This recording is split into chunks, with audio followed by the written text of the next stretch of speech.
c'est l'occasion honoraire de raconter sur notre travail, sur notre lutte contre la dictature, contre la guerre, et sur mes camarades qui continuent cette lutte, qui sont les prisonniers politiques, peuvent devenir les prisonniers politiques.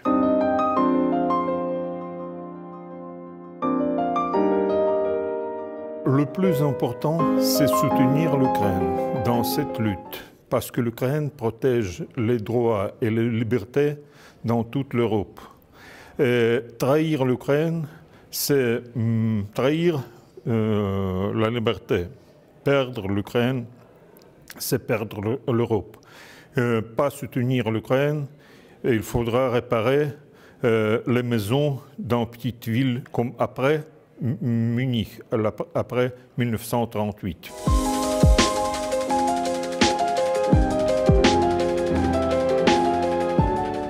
Les sociologistes qui comprennent les chiffres, c'est quelque magie que je ne connais pas, montrent que seulement 20%, c'est la base de Poutine.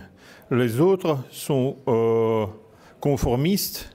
Ils ne sont pas pour la guerre, ils comprennent comment faut-il répondre.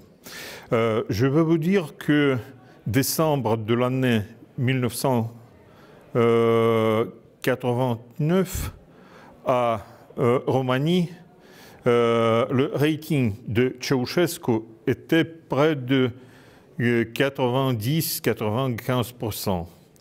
Quelques jours après, il était fusillé.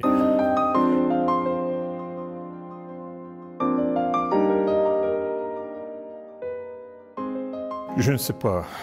Peut-être notre travail va durer quelques jours, peut-être quelques semaines, peut-être quelques années ou quelques dizaines d'années. Il ne faut pas chaque jour poser une question. C'est fini? Non.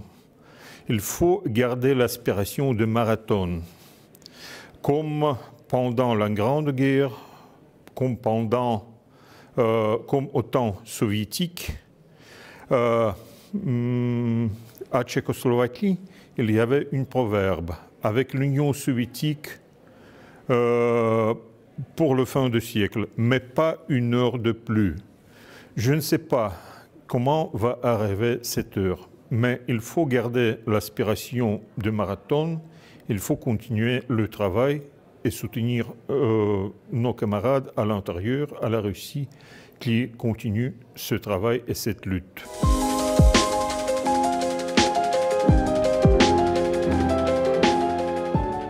Il y a plusieurs candidats plus honoraires. Il faut beaucoup travailler pour monter dans la liste des ennemis.